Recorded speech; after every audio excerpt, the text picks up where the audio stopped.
Jordan Poole has to play defense now. Man, Jordan Poole has to play basketball because he's been hot garbage. Wait. He wasn't suspended.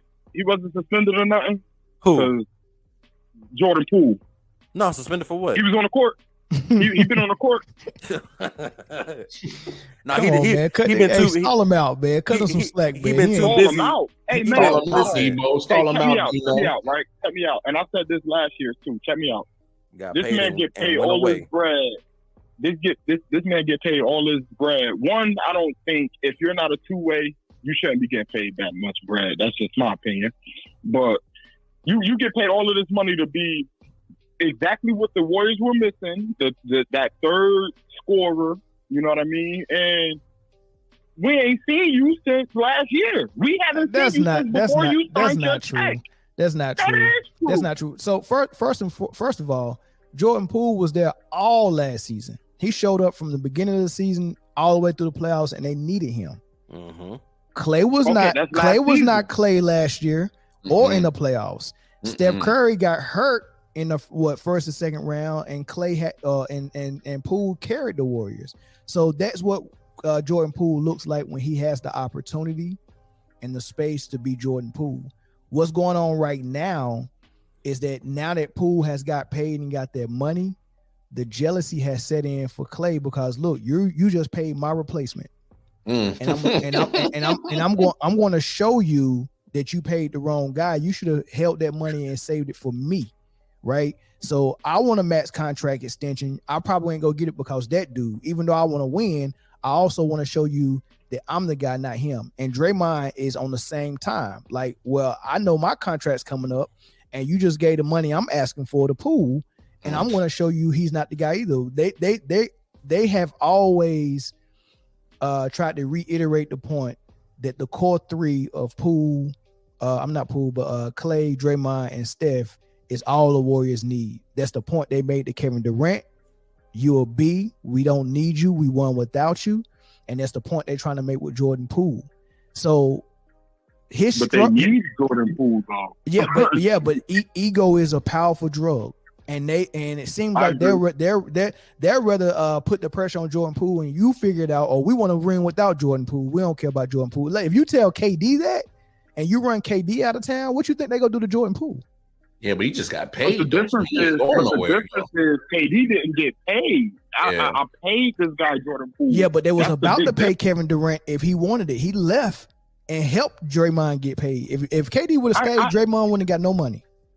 I hear what you're saying, though, but look, let me tell you, the dynamic is completely different. And that's why Draymond is sucking on that Clutch Sport glass dick so much, because Clutch Sports and LeBron James is what negotiated his contract with the Warriors and got him paid.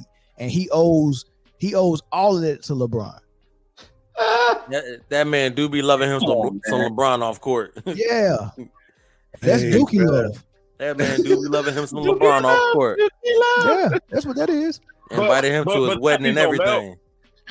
But check me though, everything's changed because we're talking about somebody who they were about to pay versus somebody they already paid. So it's already set in stone. You the guy, you here. That's the message with that paycheck. Right, and his teammates are trying to show the front office they're wrong. Even Steve Kerr is a coach, because Steve Kerr didn't make that decision to pay Jordan Poole. That's Bob Myers and the owner, and Joe Lacob. So it's almost like Steve Kerr and Steph, Clay, and Draymond are trying to show you made a mistake and paid Poole, and we'll rather push him out and prove it to you. So he's fighting against that. So he's not fighting up against just the defense that he's playing against in the opposing defense. He's also fighting against his coach and his teammates don't really want him there no more.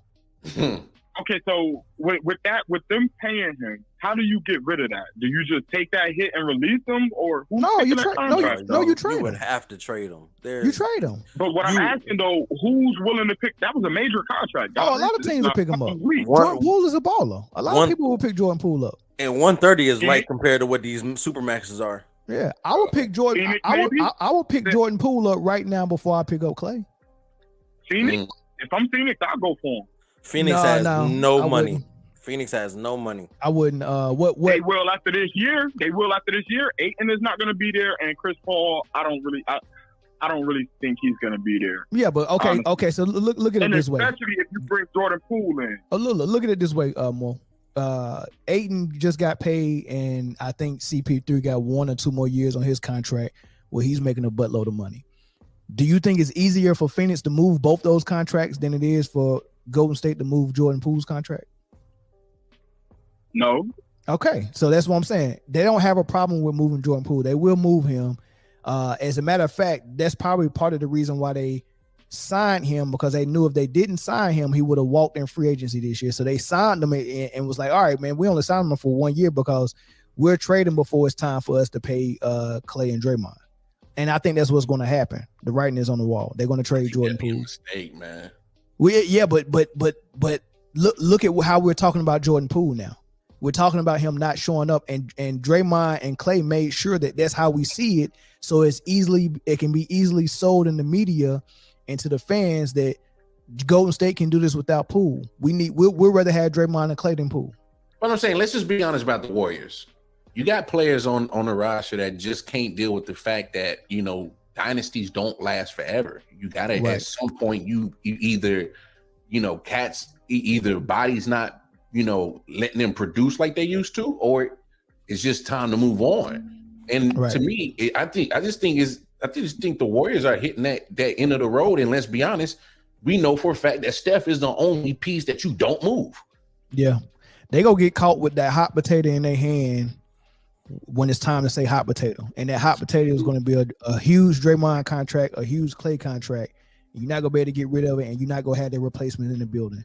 They brought in Wiseman, Poole, and Moody and Kuminga to be able to be the new movement with Steph moving forward. Now, you can't. Anybody that knows basketball can disagree with this. You can't tell me that you couldn't find a way, as Steve Kerr, as a basketball IQ that you have, and you've shown that you can be a good coach. You can't tell me you couldn't find a way to use James Wiseman in this series right now.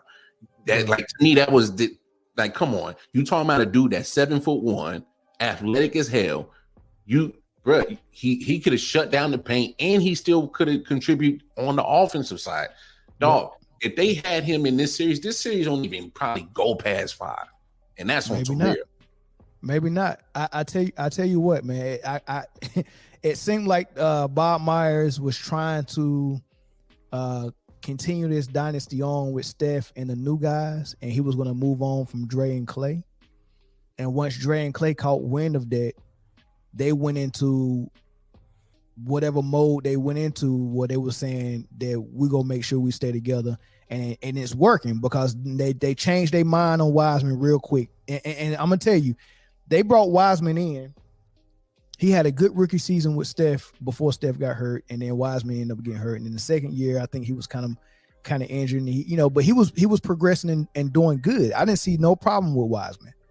He was actually doing great. He was doing real good. What ended up happening is I think, and y'all can laugh at me if y'all want to, but I think Dre and Clay was so jealous that they seen their replacements that they started brainwashing Steve Kerr to make it seem like these guys was a problem, and they couldn't fit in, because they chose Looney over Wiseman, and what it looked like was that Wiseman was too offensively gifted, and he wanted more offense to come his way, right?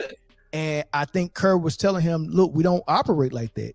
You have to play like Looney. I want you to get nothing but offensive rebounds and play defense. And when you get off a rebound, you need to find Steph. Yeah, but his talent is better than Looney. So that's, to me, that was suppressing his talent. That was suppressing. He was overqualified. Yeah, he was definitely overqualified for the job as a center. I mean, come on, Zaza Pachulia, he was a center. Looney, Bogut, McGee. I mean, you talking about dudes that's just there to just rebound and protect the rim. And that's the Wiseman he was so much more than that. And I just think that was a foolish move. I mean, look at this, for instance. Look at the Patriots dynasty. You got the constant that was Tom Brady and Bill Belichick. That would be Steph Curry in this situation. All right. So You look at the constant that was there for the whole dynasty, they won throughout. But around him, it was forever changing with the Patriots. You saw all kind of cats that had no business getting Super Bowl rings. They hop on the train, they get a ring. Like Subway employees. Bro, it really didn't matter because you had the constant that was Tom Brady and Belichick. You know for a fact the constant in Golden State is Chef Curry. All right, he's gonna be in there cooking. So you can interchange all your other pieces of that dynasty, but you keep trying to hold on to what got you in 2015, 2017, 18. I know you got the ring last year, but let's be honest, some of your road was favorable to get there. Some of your you got some favorable injuries. So what happened with that analogy when Tom Brady finds his favorite target in Gronk? And they become a package deal, and you can't get rid of Grunt without getting rid of Tom Brady. Isn't that what Clay and Dre is to Steph? So they in the dilemma. They're in a dilemma, man. They got themselves in the pickle, and unfortunately the fate of what happened to Wiseman this year in that trade is going to happen to Kuminga and Poole. They're going to get rid of both of them.